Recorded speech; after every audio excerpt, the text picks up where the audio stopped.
Welcome to Moe's! If you've never tried the stacks at Moe's, it's like a roller coaster. Filled with 2 crispy tortillas, you realize something big is approaching. And that moment hits when all-natural chicken is added along with Moe's famous queso, fresh veggies, and all-natural shredded cheese. At which point, it's all folded and grilled crispy, flipping your world upside down. So hurry into Moe's Southwest Grill today for the stacks and enjoy the ride of a lifetime.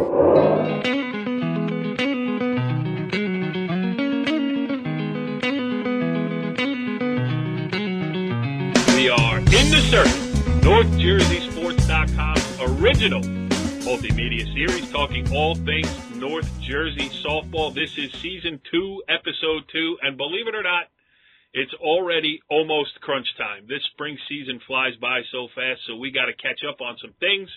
I am Corey Doviak, being joined by my co-host, former Ramapo assistant coach. Well, a former Ramapo assistant coach with 3 Bergen County championship rings. And I bring that up, Mark Auggie, because we're starting to get into Bergen County tournament time. Oh, and it's going to be this week coming up. We have the seeding meeting, which is going to be very interesting after just watching a basketball one. So this should be very interesting. Do you think we should maybe get Sandy Gordon on Thursday after the seeds come out? Probably not. She might still be upset. For those of you who don't know what we're talking about, please go back to our YouTube channel, which is youtube.com/NorthJerseySports, and look up the Bergen County Girls Basketball Tournament Preview Show. So, but we're going to talk softball tonight, and we're going to do it with 2 individuals who will be heavily involved in this thing as it gets going, talking about the Bergen County Tournament. Melissa Landeck, the head coach of the Old Tappan Golden Knights. They are 13-2. They're in the running for a very high seed here, so we'll get her thoughts on how she's doing going into the seeding meeting. And then we're going to get the tournament director himself on. We got some questions for Saddle Brook head coach Darren White. Some format changes this year. We can clarify some things and, just see where the seeding committee is, as we tape this 2 nights out from trying to get this thing put together. Because this Bergen County tournament this year is going to be crazy. You got 10 teams who can make a case for a chance to win it. Oh, absolutely. And I think this could be we had a great final last year. You couldn't ask for a better game, but this could be quarterfinals on, could be amazing. Yeah, and last year was a great one-off final. I mean, that situation, it's definitely not coming around this year because there are no undefeated teams left in Bergen County. But, Indian Hills, IHA going for 4 straight. Indian Hills was undefeated going in, trying to avenge the loss from the year before. It's a different scenario this year, and the storylines are going to be different, which I'm looking forward to because we'll unveil our brand-new top 20 later. But as I'm looking here at the one you put together for this week, I mean, anybody you got 9 Bergen County teams in the top 10, and I think they can all make a case, So I saw a real good Ramsey team at the Hoffs Classic down in Saddle Brook. You were there with me, and, even a team like Ramsey's a player. Absolutely, absolutely. And honestly, the name of the game, I always think, is if you have a pitcher that keeps in the game, anything can happen. Yeah, and with Immaculate Conception, 3 losses on the season. IHA lost a regular season game for the first time, and I can't even, remember when. They lost to a good Butler team on Sunday, and that just makes Old Tappan's win over Butler look all that much more, standout for them making their case for a top seed. Exactly. And we'll break all that down later on in the show. Yes, absolutely we will. But let's get to first things first, and let's welcome in our first guest of the evening. Joining us on the Moe's Southwest Grill Hotline is Old Tappan head coach Melissa Landeck. Coach, thanks for joining us here on In the Circle. You're welcome. Thank you for asking me. Now, I asked you, and you said to call at 8:15. We called it 8:14. Is that impressive? That was very impressive. I appreciate punctuality. Well, you guys, the county tournament's going to be seated on Wednesday night. Lots of things going on. We'll more about that coming up soon. But, you got to like where your team is sitting here, 13-2 through 15 games of the season. Just, give us a state of the union on the Old Tappan Golden Knights. We're winning in different ways. There's some days where we're putting up a lot of offense and scoring a lot of runs. There's some games where Our pitching is very effective, and we're shutting out teams. And there's days where, teams are putting the ball in play, and our defense is stepping up. So, it's coming in different ways. So, it'll be nice when it all, happens together on the same day. But that's also encouraging, though, where you're not relying on any one thing to get you through a ball game. Absolutely, and that's what makes up a team. That you win in different ways, coming from different, parts of your game, different individuals, and that's kind of been the way it's going.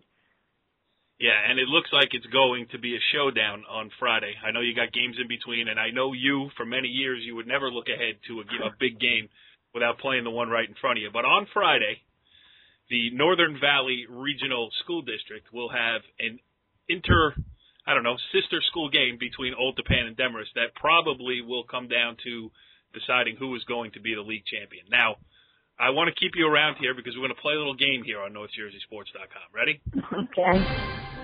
And now it's time to play everybody's favorite game here on NorthJerseySports.com's multimedia presentations. It's Empty That Recorder, sponsored by the Bergen County Education Association. Bergen County Education works because the BCEA works with you. And actually, I played the game earlier with Demarest head coach Keith Johnson, and I asked him, I'll play it for you. Oops. My fault. Wrong one. Here we go. Now it's time to play everybody's favorite game. I like it so much I wanted to play it twice. Here we go. Keith Johnson. Who's the best team in the Northern Valley Regional School Sending District? Well, right now we'd have to say Old Tappan, right? They're 1-0 on us this year. So I would say Old Tappan, best team in Northern Valley. Do you ever give Melissa the stink eye when you're walking down the hallways at school? Absolutely not. No. Melissa's good. She does a good job. She runs a great program, and they got a good team. Your reaction to that, Miss Landeck? My reaction is right back at you. Keith and I are friends. He was my JV coach for a number of years before he took the head job at Demarest, and he's done a wonderful job of that program. Every time we play each other, it's a battle. No matter what kind of season either one of us might be having, the games always are tough.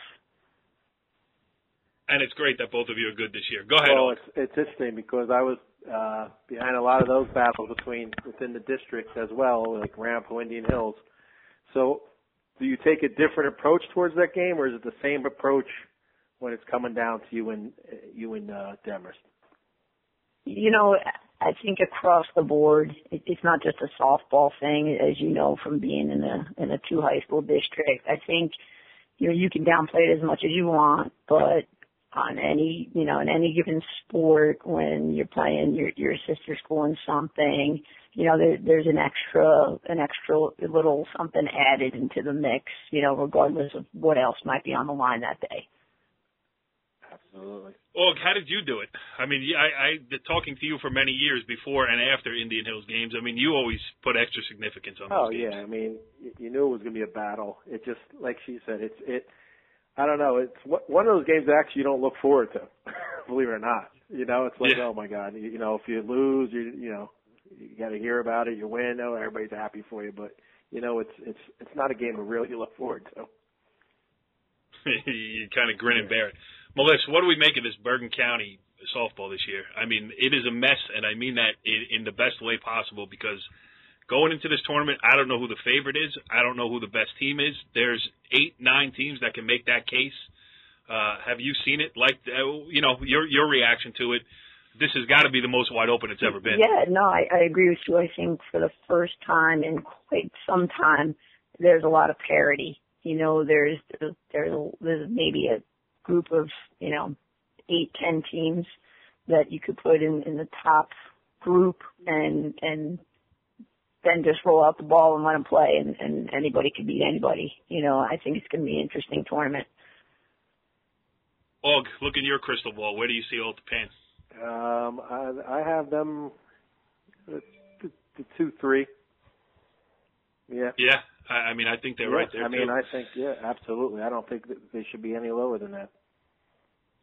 Melissa, do you pay attention to seeds? I mean, do you care? Some people do, some don't. At the end of the day, games have to get played. You know, you if you're going to win a tournament, you have to, you know, in the 32 team bracket like we have, it's 5 games, you know, so sooner or later you're going to come up against somebody tough, and if you're going to win, you know, if you're going to win out. So can a higher seed be advantageous, you know, in the first round? Yeah, all right, you're going to get a home game, but beyond that, you know, you're going to neutral sites and stuff like that, and I think, you know, anything can happen. This is high school sports.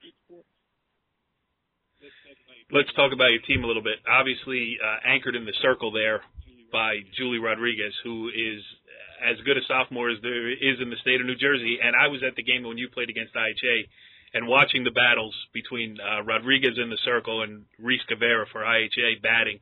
And then Julie, again, at the plate is also, you know, one of the most dangerous hitters in the state as well. So you got that. You got her in the middle of your order, but you also have a lot of other good contributing players, good mix of youth and some senior leadership. So, you know, I don't want to make it all about Julie. It's easy to do that.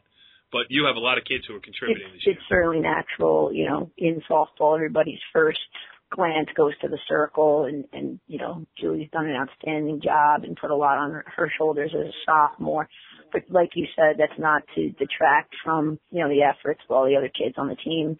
Emma Nelson, Kristen Farrell, Alexa Smedberg, and Rebecca Black are my 4 seniors, and they've done a nice job this year for us so far, and you know, putting up runs and making plays and, you know, being the leaders that you need in seniors. And you know, that's something you don't see as a statistic, but I think it's very important in being successful.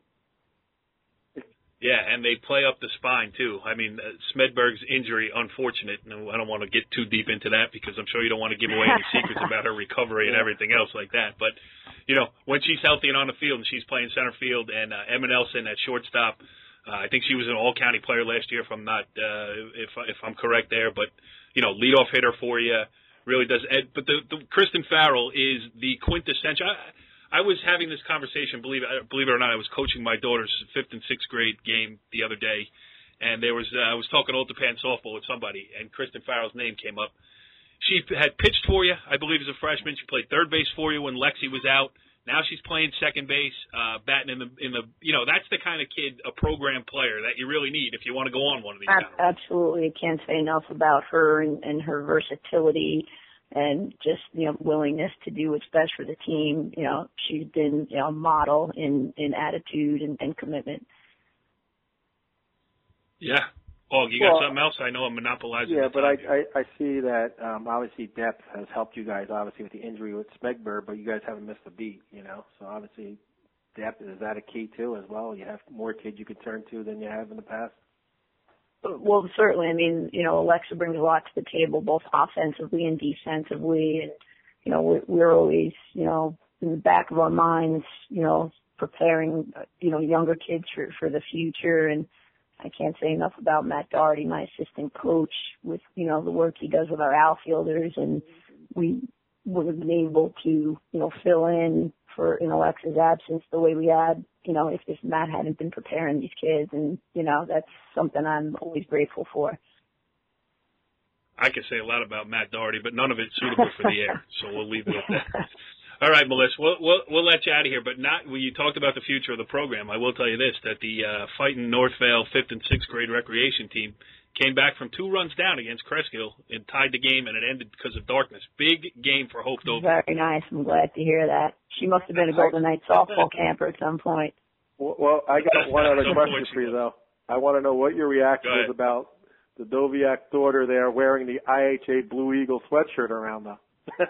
You know, I think I was taken aback at first, and then I just realized that, you know, Corey was just trying to psych me up because he knew we were going to be playing him in a couple of weeks. He was just trying to fire me up, and I appreciate that.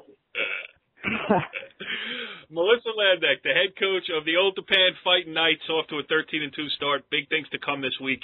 We thank you for joining us here on In the Circle, and I will see you on Friday afternoon. Thank you, and we appreciate all the coverage. Keep doing what you're doing, guys. Interesting stuff there with Old Tappan head coach Melissa Landeck as we talked about her particular team as it gets ready for the Bergen County tournament. Now we're going to open it up a little bit wider here as we welcome in our next guest. He is the tournament director of the Bergen County Softball Tournament and also a fellow East Stroudsburg Warrior. He is Saddle Brook head coach Darren White. What's going on, Darren? Hey, Corey. How you doing? I'm doing well. Everything's good. I'm getting excited now because the tournament is upon us.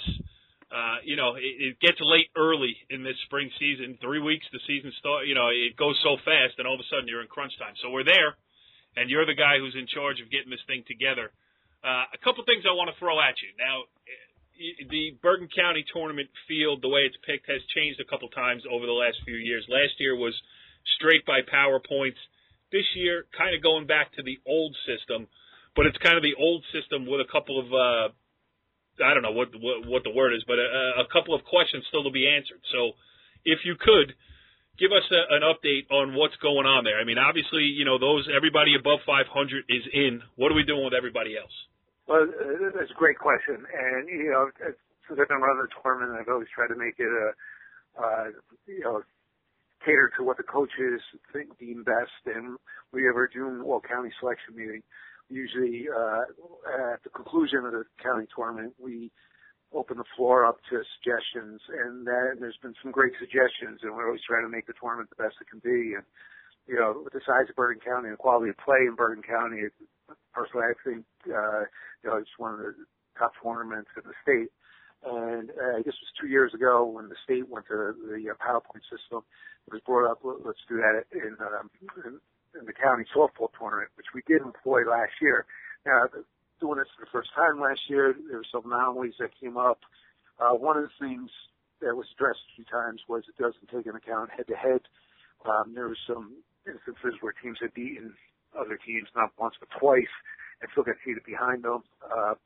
And when we had our meeting this past June, it was pretty much the consensus of all the coaches at the meeting to go back to the traditional way. Which was no PowerPoint, seating committee, and, seat the whole field, which is fine. In recent weeks, a lot of people to talk to and contact myself and Melissa as well about going the traditional way without the PowerPoints, but keeping the field open to, those teams that want to apply, come in, and, having it's open to anyone that feels they're worthy of being in the tournament. I will say this, the last couple of years with the expanded field, there's been some great storylines, and, we're promoting the sport, and I think the more kids that play our sport and get positive experiences, at the end of the day, maybe the team's 32 or 33 doesn't have aspirations of, winning 5 in a row and being in the county final. But if you're the 32nd seed and maybe get a playing game and get a competitive game before you go to the proverbial electric chair to the 1 seed, I don't think that's a bad thing either. Yeah. So, and the tweaking, it's necessary because, like you said, there is so many variables when you're talking about so many teams here. But, it sounds like you're getting the consensus from everybody. And, when we were walking around the field on Sunday down at your tournament, which was well run as usual, there was talk that it was, a rigid 500. And if not, we're talking about a team like Paramus, who is playing everybody, rough Big North schedule, and probably deserves a place. So it sounds like there's going to be a place for teams like that, correct? I'm just waiting for a little more guidance from the exec where I reached out today. And, talking to other coaches, and this weekend talking to a lot of coaches, teams that were on the proverbial bubble, as well as teams that were, in the mix of maybe a top 5 seed. And, all of them were in consensus. It's good to have more teams in, and even the teams that would maybe benefit from a bye were saying, they'd like to play the game, they get a game. Yep. And so I have yet to hear from someone who thinks it's not good to have the teams in. A lot of people were dead set against the PowerPoints after how it played out last year, and there's justifiable reasons there. But I'd like to think that we're proactive. We're always trying to try something. We're not afraid to try something new, and if it works, so be it. And if it doesn't, we could tweak it. So I heard a lot of requests to let the 500s in. Personally, I think it's good to have our sport play as much and you get kids as many positive experiences as possible. They should have this ironed out by the morning. And we had a marathon game ourselves today, so we just got home a little while ago. And, no good deed goes unpunished. You'll get in that meeting, and you'll get ripped from all sides, including me and Auggie next week on In the Circle. What was Darren White thinking, Aug? Auggie, you better ask him a question, or I'm going to ask him about the East Stroudsburg University Warriors spring game, the red versus the white. Oh, Jesus. I honestly great like University of America. Oh, okay. Go ahead. That's the board here of East Stroudsburg we're listening to. No doubt. Hey, listen, the Fighting Warriors, Denny Dowds is one of the greatest. And for those who don't know, James Franklin, the head coach of Penn State University, a 1995 graduate of East Stroudsburg University. I think Leslie Stevens is a graduate of East Stroudsburg too, if I'm not mistaken. Listen, we're all over the place. We're spread out, and we're about to take over, right, Darren? Oh, absolutely. Absolutely. America's greatest university, as you like to refer to it. Absolutely. I met my lovely wife there as well. Me too. No, I mean my wife, not your wife. Actually, I did meet your wife there too, but that's he met your wife there. She made a better choice though, Darren. Oh my God, a lot of long nights over there at the old front row. Go ahead, Auggie. No, I just think I'm in agreement with Darren. I like to see teams that even if they're under 500, because I don't think a team like Paramus, nothing to take away other teams. I'm not going to mention names, but a Paramus at 6-9 in the schedule they play is most likely much better than some teams that are in a different league that are 7-2, 8-1. Come on, name some names. No, I will not name some names, but I just think if they're in that league, they're winning. It's. I'd like to see the under 500. Teams make it that, are legit. I don't say like every under 500 team. I don't know if I would have some kind of a criteria or strength of schedule or listen, we're going to put it at 32 or whatever. It's just like, we're going to put a 2-12 team enter. I don't agree with that, but I think teams that are within a certain closeness to 500 and play a fairly tough schedule, I think I would like to see them be in. Darren, tell Auggie that he shouldn't have retired if he wants to make all these requests. Maybe I'll be the next. I'll be on the committee. Right. Well, if you want to take over running this thing, I'd be happy to. No. No. Yeah, I'm going to do basketball and softball committee. It's a lot easier sitting in this chair than it is Darren's. That's sure. All right, Darren, you cleared up a lot of stuff at the Bergen County tournament. We appreciate that. Let's talk a little bit about Saddle Brook softball. One of the most consistent winning Group 1 programs, not just in North Jersey, not just in Bergen County, but in the entire state. It's been a little bit of a rough go for you guys this year, and I know injuries are playing a huge part of it. You won today, back to, your solidified your spot in the Bergen County tournament, whether you take under 500s or 500s or whatever, you're in. So that's got to be a good feeling for you. But just talk a little bit about what's going on with the Saddle Brook Falcons here. People look in the paper and see losses to teams that maybe they're not accustomed to with you guys. And I know that you have some injuries and everything else. So it's been a rough go for you a little bit. The past 2 weeks, specifically 2 weeks ago from today to this point today, been definitely a challenge for us. It's been, a little soul searching and frustration. And I think the hardest thing has been not having, our best, what we feel is our best team being able physically and mentally be able to be out in the field on any type of consistent basis the last 2 weeks. And everyone goes through stuff. They'll have 6 games, though. I've been doing 21 years. I've not had to go through a stretch. It's not because we were struggling win and loss wise. It's just some of the injuries. We had 4 grandmothers' deaths in about 72 hours the week before last during that stretch. And my pitcher's been hurt. My backup pitcher's grandmother died. And my catcher got hurt against IHA. And, no excuses. Everyone's got to deal with that. But, the reality fact is, ourselves, we always, our goals. We want to play the best, and we're playing our league, Old Tappan last Saturday, IHA this past Saturday. We played Quantic early in the year. We try and play a pretty strong out-of-league schedule, and we competed, and we stubbed our toe a little bit within our own league, and we've been pretty successful in the league itself. But it's been soul-searching a little bit.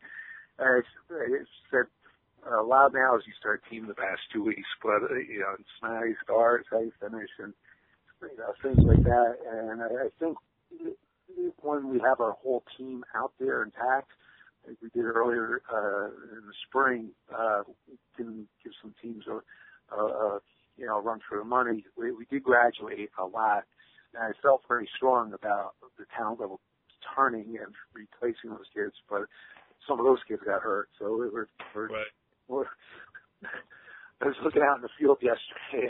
There's a number of freshman JV players out there that I would never thought that would be playing in the important roles that they were in there yesterday. Pitching, catching, third base, outfield. It's been a tough go in some key positions and some of our offensive players. But, more importantly, how's Charlie Hopsey's dealing with all this? Charlie's a very unique guy. Anyone out there listening doesn't know him. He's 79 years old. He looks like he's 29. Yeah, he runs around. His ball. I don't know what kind of vitamins he's taking, but I want them because I'm dragging by the end of the weekend, and he's going 100 miles an hour. Charlie's eternally optimistic, and he's been pretty even keel. I know, he's a little disappointed yesterday with his family. For the family run there, it's partly in his name. Sue Fallon, who was Melissa Fallon's mom, who played for us, passed away 2 years ago from breast cancer, and Charlie's wife's a two-time survivor, so it's the Hops Classic, but it stands for Hope, Optimism, Faith, Survivor, which we've had to deal with that in our community a little bit, and we make a donation to the St. Barnabas Hospital for breast cancer research at Sue Fallon's memory every year. So it's a great tournament. We get some great teams in it and get some good matchups, and it's been a great event. So, but Charlie's hanging in there. Speaking of Charlie, he threw a great stat at us yesterday when we were covering over there, Corey. How about Saddle Brook before this year, excluding IC, had won 73 straight league games. 78. Oh, was it 78? 78. That's Darren, when you look back at that streak, I mean, listen, anybody can, anybody. We lost the IC like 10 times during that streak. Yeah, but we said excluding IC. Yeah, but still, I mean, even if you take those games into account, 78 and 10 in league ain't so bad either. You know what I'm saying? 78 excluding them. That's ridiculous. Yeah, unbelievable. Darren White, the head coach of the Saddle Brook Falcons, Bergen County tournament director, doing a heck of a job, and really, he's one of those guys, a softball guy. You know what I mean? The sport itself is in good hands when Darren White is running around somewhere, handing out a game ball or something else. So, Darren, congratulations on everything, and thanks for joining us here on In the Circle. I appreciate it. Thank you so much. Well, that was interesting with Darren White. I think he cleared a lot of things up there, waiting for final confirmation about the under 500s, but it's certainly under consideration and something they're talking about. And if I were a betting man, I would bet that they're leaning towards letting in the under 500s. It seems like the right thing to do to me, and, I think they're interested in doing the right thing. So, good stuff there, Darren White. And now, I never get to introduce him as a guest, but being that we're toward the end of the show here, we're going to do our top 20 segment. Let me give him a proper introduction. He is our NorthJerseySports.com softball insider, Richie Ballgame Barton. What's up, Richie B? Not much. Jumping on a little late, but ready to talk the top 20 and keep it 100 here. Yeah, now what happened to you today? You went to cover Ridgefield? You couldn't find the field? I went to cover Ridgefield today. So I go down the field, there's a Ferris wheel in the middle of the field. So unless they were doing like an old school, like a rock and jock softball kind of game, which would have been awesome, mind you. Right. Dan Cortez could have been involved. Eric Neese. Anyway. So then I proceeded to drive around the Ridgefield Park area for about a half hour, and I had no idea where the game was. So it didn't end up getting covered, unfortunately. Well, southern Bergen County is beautiful this time of year. It is. It's lovely. I mean, the way the sun bounces off the trees and Broad Ave, it's just, it's magical. Yeah. Broad Ave in springtime sounds like a musical. Yeah. All right, so we're going to talk a little top 20 here, and we're going to do something new this week. If you lift your head up as you're listening to this and look on the player here, the video player, voila, there is our top 20 this week. So I'll do a quick rundown of them just in case you don't feel like looking up at your computer screen or down at your phone or whatever the case may be. I'll run down them, and then we'll pick out a couple and we'll talk about them. So number one, I'll start at the bottom. Number 20, and Auggie is in charge of putting this thing together, and he's been copious in his notes. I mean, I know he's been shuffling teams around, and he's agonizing over this thing. These standings that we have up on the screen are as of Sunday. So Monday's games do not count for this week's top 20, even though things went crazy again today. But number 20, Ridgefield, 19, Pascack Valley, 18, Midland Park, 17, Rutherford, 16, West Milford, 15, Glenrock. The next 5, Fairlawn, Lakeland, Mawa, DePaul, and Riverdale in at number 10. 9 is Ramsey. 8 is Demarest. 7, Northern Highlands. 6, Indian Hills. 5, Immaculate Conception. And then the top 4, Butler, Old Tappan, IHA, and Ridgewood. Now, Aug, since you did such a bang-up job of putting this thing together, I will give you the first shot to talk about one or a couple of the teams here, or even the way you tabulated this with the way things are shuffling with teams knocking each other off all over the place. The floor is yours, my friend. Well, before I get started, I was just going to go. I saw Anthony on the weekend, Lareza from IHA, and he's always saying I would never put him number 1, and that was before he played Butler, and then they went out and lost to Butler, so it made it easier for me. So I didn't put it IHA number 1. But yeah, you could have put it in a tight spot. If they had beaten Butler, I mean, we would have had to leave the top spot open and put IHA number 2. Yeah, but made it life easier, and I figure what else is better to do than put an Aug at number 1? So I went with Patty Auger and Ridgewood. And Ridgewood. Go ahead. Yeah, let me tell you something about Ridgewood. Is so far they've been the best team in the county. And the crazy thing is names outside of Lisa Higgins has pitched great all year, only given up 1 earned run in 80 innings. Think about that for a second. I'd like to have her on my fantasy team. Yes, she'd be terrific. 120 strikeouts, but offensively, I mean, they've been really pounding the ball lately. And you think of IHA, they've got Reese Gavar is someone that jumps out. Old Tappan, Julie Rodriguez jumps out. And you go down the line, and every team is someone that jumps out at you in their lineup.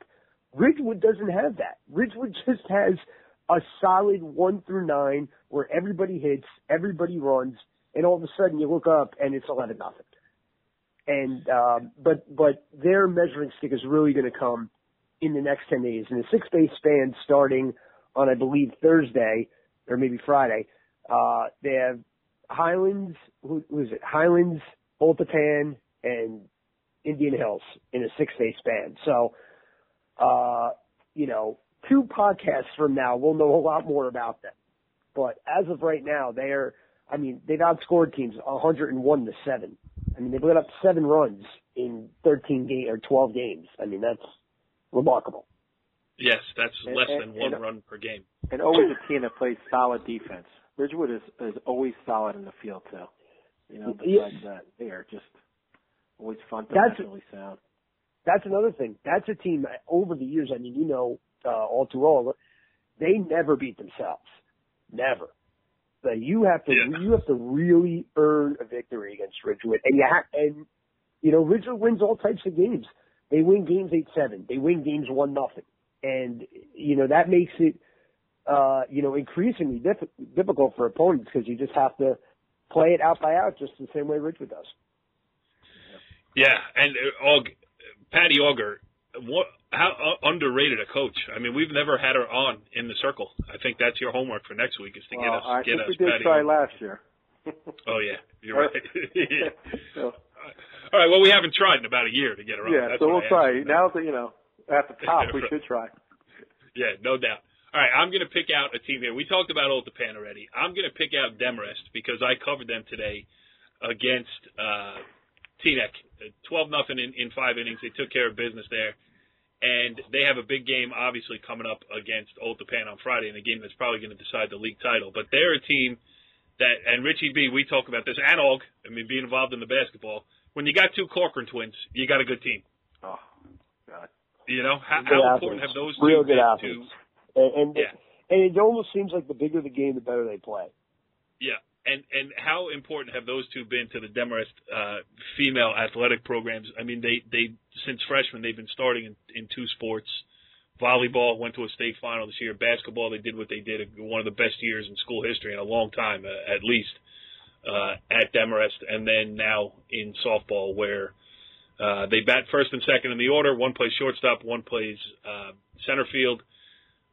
They're just solid athletes, and they're surrounded by some good players. And some good all-around athletes as well. When you talk about a Brooke Runge, who's a volleyball standout, and Stephanie Antashak pitching for them. Demarest, they're for real. And I talked to Keith Johnson today, and I'll be honest, they're in the mix of teams that can get hot and get on a run and win the whole tournament.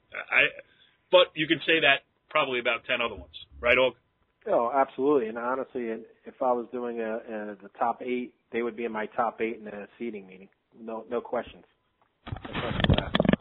All right, and if you're the number 1 team, you don't want to see Demarest at that 8-9 game. I can tell you that. No. No. Right. If it's say it's a Ridgewood Demarest quarterfinal, it's almost a pick'em. Yeah. And that's the way this whole tournament's going to be. Augie, I want you to talk about the number 4 team in our top 20 because you brought Morris County into this. You talk about Morris County. Well, even though Richie B is not a big Morris County fan, he hates Morris County. Hates it. I know, but that's okay because they went out and proved that they belong where they belong by giving IHA their first regular season loss this year, and it seems like forever, right? IHA usually doesn't lose any games in the regular season, and this is a little Group 1 school. And, hey, they lost to Old Tappan. That's why Old Tappan's ahead of them. But just start with Spellman. You have 15 strikeouts against an IHA team, and they scored 6 runs. They're the number 1 seed, obviously, in Morris County for their tournament. But just a tremendous. Morris County has a tournament? Richie, did you know Morris County has a tournament? Wait a minute. First of all, I'm taking a beating over here. Who is the first person on the Butler bandwagon? Augie. Augie was incorrect. The first. Richie B was covering them against Saddle Brook 2 years ago when all those girls who are juniors now were freshmen. And I wrote about it. Watch out. This is going to be a team for years to come. Boom, here they are. I take full credit. I think I'm going to go all the way back to the days of Corey Doviak when he was working at the Trends. That's right. The Suburban Trends, little office up there I on think Route 23. The girl who might be the coach now might have been pitching when he was working there. You got to make me feel old. We got to the end of the show. I was all excited. I'm feeling spry. I hopped the fence today because I parked out the backside of the Teaneck softball field up there. Wow. Nimble. I got over the fence, getting in, over the fence, getting out. And now Augie's got to bring up the fact that I probably covered the coach of Butler. That's great. Thanks, pal. All right. Couple other teams I want to mention. Well, at least I'll mention one more, which is Ramsey because I covered them on Sunday, and I was impressed with them too. Kate Olson, the pitcher, moves the ball around well. I think she had 8 or 9 strikeouts. I don't have my notebook directly in front of me here, but they had a very good win over a Paramus team that it's not a vintage Paramus team, but it's a Paramus team that can beat you if you're not ready to play. So I give Ramsey credit, and they're involved in an interesting 3-way battle for a league title too, and it's the Big North something because I can't keep track of these divisions. But they got a huge game against Riverdale coming up on Friday. So, and Riverdale in at the number 10 spot, they're 11-2. So, big things coming up in that section of the Big North as well. Augie, you got another one you want to mention? You can say no. Hey, okay. I think I'm good. I'm going to leave it up to Richie B. What about Ridgefield Park? Anybody know anything? I put him in there. Mook's having a good year at 10-3. Well, actually, you do you even know your own top 20? You put Ridgefield in. Ridgefield Park is in the others receiving votes part. They're on the fence, Richie B. Don't you get it? It's a play on words, on the fence, like the outfield fence. Come on. Yeah, listen, I'm not very bright. You got to get. They moved up from on the fence, Ridgefield Park. You got them on the fence. They're behind Saddle Brook and on the fence. They're on the left field fence. Saddle Brook. Oh, you know what I did? I put Pascagoula Valley in that spot. Yeah. Well, going to even though they're not in the top 20, Ridgefield Park's going to be a dangerous team because they. Yeah. Let me tell you something. If their pitcher, who I can't, the name escapes me right now, if she can stay away from walking batters, they're going to be tough because they can hit the ball up and down the lineup. They can hit, and the top of the lineup can run. And they're going to score some runs on a good team. And if, you catch a team on an off day, they can make a run. But the team that really stands out to me, again, is the team I saw last week, Rutherford. I was gonna say make mention of it because I know Helen Antolidis is your favorite coach in all of New Jersey. Oh, I love Helen. Oh. She hates you, but you like her. Well, let me tell you something. She was... Barton, what are you doing here, Barton? Get out! Yeah, no. Well, especially when there was a dropped pop-up with 2 outs in the bottom of the 7th, and the tying run ended up being at 3rd. But Leah Goldsack coming back to them, sophomore pitcher, big bat in the middle of the lineup is going to make them instantly better. And I think that's a team that is going to be a dangerous out in the Bergen County tournament. I think they're going to win a game, and I think they're going to give a real scare to whoever they get in the next round. And if they don't, maybe I'll get some audio like the one I got, the interview I did with Helen Antolidis last year in between 2 cars parked along the side of Memorial Field after a tough loss, which I could not play on the air, but thoroughly enjoyed it regardless. But, yeah, you're right. And, Rutherford could get in, beat somebody, and then somebody's going to say, they get such a low seed, but you bring one player back in like Leah Goldsack. And Richie B., she went to Mount St. Dominic's and then transferred back? Correct. Yeah, so she becomes eligible and they become better. So it's going to be interesting to see how it all plays out. Always interesting here on In the Circle. This is the preview edition for the Bergen County tournament. Next week, we're actually going to have some stuff to talk about as games are going to be played. So we will stay on it. We will look for the best stories coming out of the opening rounds of the Bergen County tournament. And, Augie, start shuffling your papers, pal. You're going to have some top 20 shuffling to do. Follow the leader.